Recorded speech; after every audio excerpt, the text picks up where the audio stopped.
Hey there, Mrs. Wassinger and Violet here to read Chapter 2 of Tales from a Fourth Grade Nothing by Judy Blume. Yesterday, we read Chapter 1, which was called The Big Winner. And what was The Big Winner about? The Big Winner was about a boy winning a turtle at a birthday party. Mm-hmm. And who was the boy? Do you remember? Peter. Peter is 9. He brings the turtle home. What does Mom think of it? She's like, oh, it smells. Yeah, not a big fan. I wouldn't be a big fan either. I won't bring a turtle home. I appreciate that. And at the end of the chapter, we meet somebody else. Who do we meet? We meet Fudge. Fudge. Who's Fudge? Peter's younger brother. Peter's younger brother. So Fudge is 2.5. And what do we guess that Peter feels toward Fudge? Oh, he's the cutest little brother. I love him. No. No? He's just like, you're like really, really bad. Bad. Oh, annoying maybe? Do you think that's a word he might use? Yeah. Yeah, maybe. He's like annoyed. I'm like, You've never felt that way toward your sisters, though. I have. Oh. News to me. Just kidding. Thank you for helping me talk about Chapter 1. Are you going to stick around somewhere in the room to hear Chapter 2? Yeah, sure. Chapter 2 is called Mr. and Mrs. Juicy O. Remember, Juicy O is the drink that Peter's dad invented.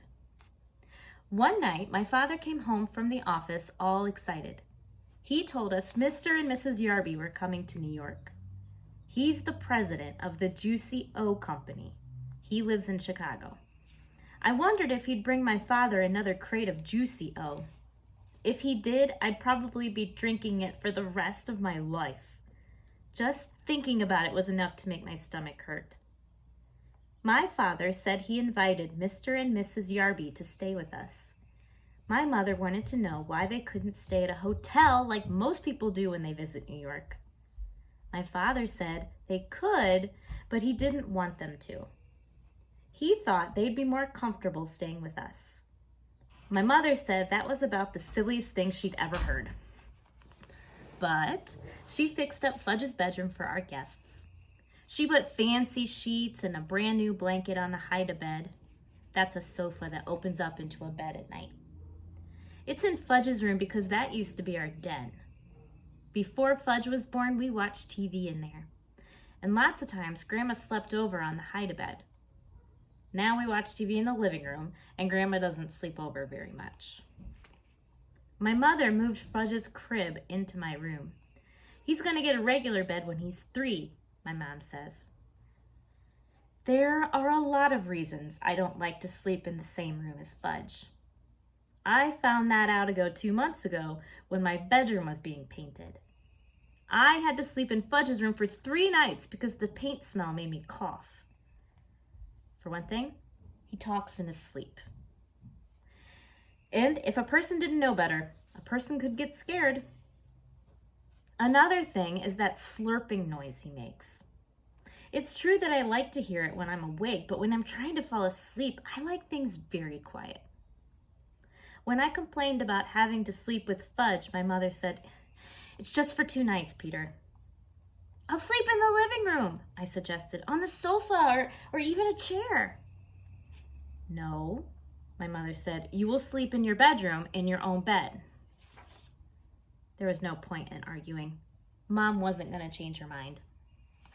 She spent the day in the kitchen. She cooked up a storm. She used so many pots and pans, Fudge didn't have any left to bang together. And that's one of his favorite pastimes, banging pots and pans together. A person can get an awful headache listening to that racket. Right after lunch, my mother opened up the dinner table. We don't have a separate dining room. When we have company for dinner, we eat in one end of the living room. When Mom finished setting the table, she put a silver bowl filled with flowers right in the middle. I said, "Hey, Mom, looks like you're expecting the president or something." "Very funny, Peter," my mother answered. Sometimes my mother laughs like crazy at my jokes. Other times, she pretends not to get them. And then there are times when I know she gets them, but she doesn't seem to like them. This was one of those times. So I decided not to make any jokes until after dinner. I went to Jimmy Fargo's for the afternoon, and I came home at 4 o'clock. I found my mother standing over the dinner table, mumbling. Fudge was on the floor playing with my father's socks. I'm not sure why he likes socks so much, but if you give him a few pairs, he'll play quietly for like an hour. I said, "Hi, Mom, I'm home." "I'm missing 2 flowers," my mother said. I don't know how my mother noticed that there were 2 flowers missing from her silver bowl, because there were at least a dozen of them left. But sure enough, when I checked, I saw 2 stems with nothing on them. "Don't look at me, Mom. What would I do with 2 measly flowers?" I said. So we both looked at Fudge. "Did you take Mommy's pretty flowers?" my mother asked him. "No take," Fudge said. He was chewing on something. "What's in your mouth?" my mother asked. Fudge didn't answer. "Show Mommy." "No show," Fudge said. "Oh yes," and my mother picked him up and forced his mouth open. She fished out a rose petal. "What did you do with Mommy's flowers?" She raised her voice. She was getting really upset. Fudge laughed. "Tell Mommy." "Yum," Fudge said. "Yummy, yummy, yummy, yummy." "Oh, no," my mother cried, rushing to the telephone. She called the doctor. She told him that Fudge ate 2 flowers. Dr. Cohn must have asked what kind, because my mother said, "Roses, I think, but I can't be sure. One might have been a daisy." There was a long pause while Mother listened to whatever Dr. Cohn had to say. Then Mom said, "Thank you, Dr. Cohn." She hung up the phone. "No more flowers," she told Fudge. "You understand?" "No more," Fudge repeated. "No more, no more, no more." My mother gave him a spoonful of peppermint-flavored medicine, the kind I take when I have stomach aches. Then she carried Fudge off to have his bath. Leave it to my brother to eat flowers. I wondered how they tasted, though. Maybe they're delicious and I don't even know because I never even thought to eat them. I decided to find out. I picked off 1 petal from a pink rose. I put it in my mouth and I tried to chew it up. But I couldn't do it. It tasted awful. I spit it out in the garbage. Well, at least now I know I'm not missing anything great. Fudge ate his supper in the kitchen before our company arrived. While he was eating, I heard my mother remind him, "Fudgy's going to be a very good boy tonight. Very good for Daddy's friends." "Good," Fudge said. "Good boy." "That's right," my mother told him. I changed and scrubbed up while Fudge finished his supper. I was going to eat with the company. Being 9 has its advantages. My mother was all dressed up by the time my father got home with the Yarbys. You'd never have guessed that Mom spent most of the day in the kitchen. You'd also never have guessed that Fudge ate 2 flowers. He was feeling fine and he even smelled nice, like baby powder. Mrs. Yarby picked him up right away. I knew she would. She was that grandmother type. That type that always makes a big deal out of Fudge. She walked into the living room cuddling him. Then she sat down on the sofa and bounced Fudge around on her lap. "Isn't he the cutest little boy?" Mrs. Yarby said. "I just love babies." She gave him a big kiss on the top of his head. I kept waiting for somebody to tell her that Fudge wasn't a baby, but no one did. My father carried the Yarby's suitcase into Fudge's room. When he came back, he introduced me to our company. "This is our oldest son, Peter," he said to the Yarbys. "I'm 9 and I'm in 4th grade," I told them. "How'd you do, Peter?" Mr. Yarby said. Mrs. Yarby just gave me a nod. She was still busy for Fudge. "I have a surprise for this dear little boy," she said. It's in my suitcase. Should I go get it? Yes! Fudge shouted, go get! Go get! Mrs. Yarby laughed as if that was the best joke she had ever heard. I'll be right back, she told Fudge. She put him down and ran off to find her suitcase. She came back carrying a present tied up with a red ribbon. Ooh, Fudge cried, opening his eyes wide. Goody! He clapped his hands. Mrs. Yarby helped him unwrap his surprise. It was a wind-up train that made a lot of noise. Every time it bumped into something, it turned around and went the other way. Fudge liked it a lot. He liked anything that was noisy. I said, "That's a nice train." Mrs. Yarby turned toward me. "Oh, I have something for you too. Peter," I reminded her. "My name's Peter." "Yes, well, I'll go get it." Mrs. Yarby left the room again, and this time she came back with a flat package. It was wrapped up too, red ribbon and all. She handed it to me. Fudge stopped playing with his train long enough to come over and see what I got. I took off the paper very carefully in case my mother wanted to save it, and also to show that Mrs. Yarby that I'm a lot more careful about things than my brother. I'm not sure she noticed.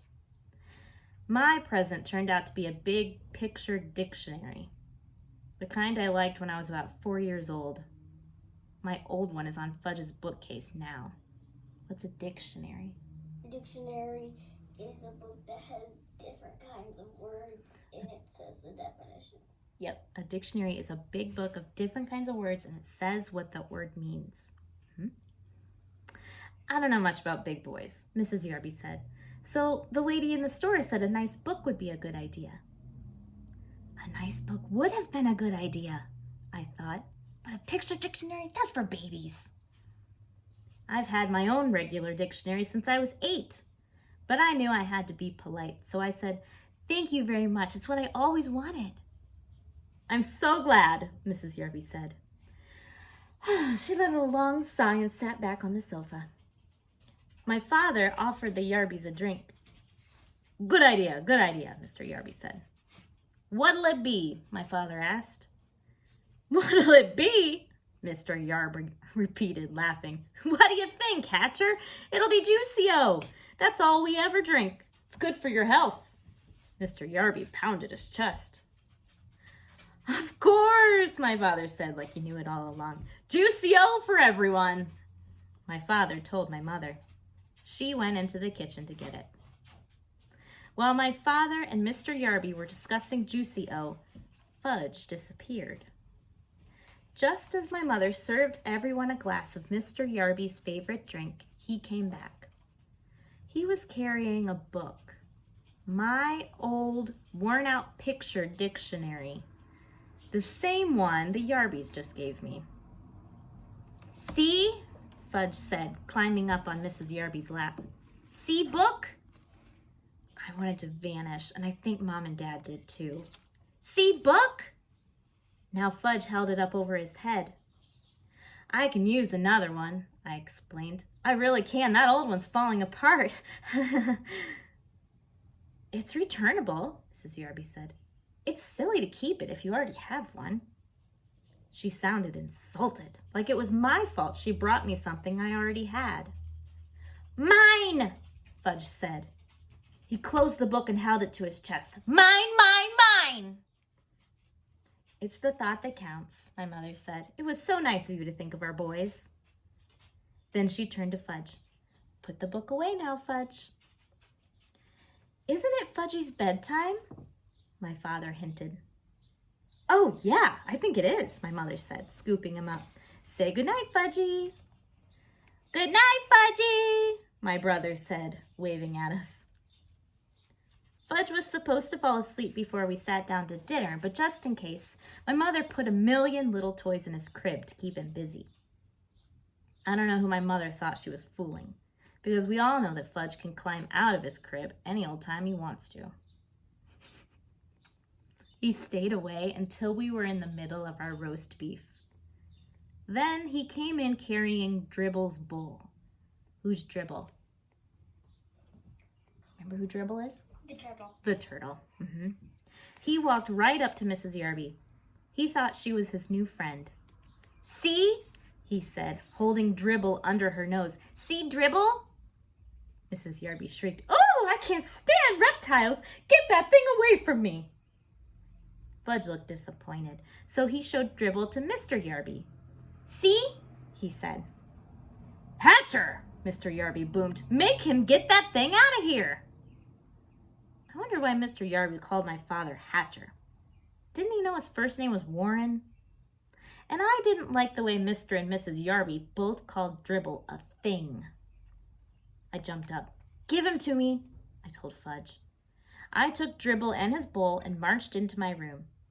I inspected my turtle all over. He seemed all right. I didn't want to make a big scene in front of our company, but I was mad. I mean, really mad. That kid knows he's not allowed to touch my turtle. "Peter," my father called, "come finish your dinner." When I got back to the table, I heard Mrs. Yarby say, "It must be interesting to have children. We never had any ourselves." "But if we did," Mr. Yarby told my father, "we'd teach them some manners. I'm a firm believer in good old-fashioned manners." "So are we, Howard," my father said in a weak voice. I thought Mr. Yarby had a lot of nerve to hint that we had no manners. Didn't I pretend to like their dumb old picture dictionary? If that isn't good manners, I don't know what it is. My mother excused herself and carried Fudge back to my room. I guess she put him in his crib again. I hope she told him to keep his hands off my things. We didn't hear from him again until dessert. Just as my mother was pouring the coffee, he ran in wearing my rubber gorilla mask from last Halloween. It's a very real-looking mask. I guess that's why Mrs. Yarby screamed so loud. If she hadn't made so much noise, my mother probably wouldn't have spilled the coffee all over the floor. My father grabbed Fudge and pulled the gorilla mask off him. "That's not funny, Fudge," he said. "Funny," Fudge laughed. "Funny, funny, funny, Fudgy." "Yes, sir, Hatcher," Mr. Yarby said. "Good old-fashioned manners." By that time, I'm sure my father was sorry that the Yarbys weren't staying in a hotel. I finally got to bed at 10. Fudge was in his crib, slurping away. I thought I'd never fall asleep, but I guess I did. I woke up once when Fudge started babbling. He said, "Boo, ba, mum, habashi," whatever that means. I didn't even get scared. I whispered, "Shut up," and he did. Early the next morning, I felt something funny on my arm. At first, I didn't wake up. I just felt this little tickle. I thought it was part of my dream, but then I had the feeling somebody was staring at me, so I opened my eyes. Fudge was standing over me, and Dribble was crawling around in my arm. Urgh! I guess Fudge could tell I was about ready to kill him because he bent down and kissed me. That's what he does when my mother's angry at him. He thinks nobody can resist him when he makes himself so lovable. And a lot of times, it works with my mother, but not with me. I jumped up, put Dribble back into his bowl, and smacked Fudge on his backside. Hard. He hollered. My father came running into my room. He was still in his pajamas. He whispered, "What is going on in here?" I pointed at Fudge, and he pointed at me. My father picked up my brother and carried him off. "Go back to sleep, Peter," he said. "It's only 6 o'clock in the morning." I fell asleep for another hour and then woke up to an awful noise. It was Fudge playing with his new train. It woke up everybody, including the Yarbys. But this time there was nobody they could blame. They were the ones who gave Fudge the train in the first place. Breakfast was a very quiet affair. Nobody had much to say. Mr. Yarby drank 2 glasses of Juicio. Then he told my father that he and Mrs. Yarby had their suitcase packed. They were leaving for a hotel as soon as breakfast was over. My father said he understood, that the apartment was too small for so many people. My mother didn't say anything. When Mr. Yarby went into Fudge's bedroom to pack up his suitcase, his voice boomed, "Hatcher!" My father ran toward the bedroom. My mother and Mrs. Yarby followed him, and I followed them, and when we got there, we saw Fudge sitting on the Yarby suitcase. He had decorated it with about 100 green stamps, the kind my mother gets at the supermarket. "See?" Fudge said. "See? Pretty." He laughed. Ha ha ha. Nobody else did. Then he licked the last green stamp and stuck it right in the middle of the suitcase. "All gone," Fudge sang, holding up his hands. It took my mother half an hour to peel off her trading stamps and clean up the Yarby suitcase. The next week, my father came home from the office and collected all the cans of Juicio in our house. He dumped them in the garbage. My mother felt bad that my father had lost such an important account. But my father told her not to worry. Juicio wasn't selling very well at the stores. Nobody seemed to like the combination of oranges, grapefruits, pineapples, pears, and bananas. "You know, Dad," I said, "I only drank Juicio to be polite. I really hated it." "You know what, Peter?" my father said. "I thought it was pretty bad myself." And that is the end of the chapter. Our next chapter will be chapter 3. It's called The Family Dog. And speaking of family dog, maybe you've heard my dog whining throughout this book. I kept looking at him. "Come here, Mr. Big."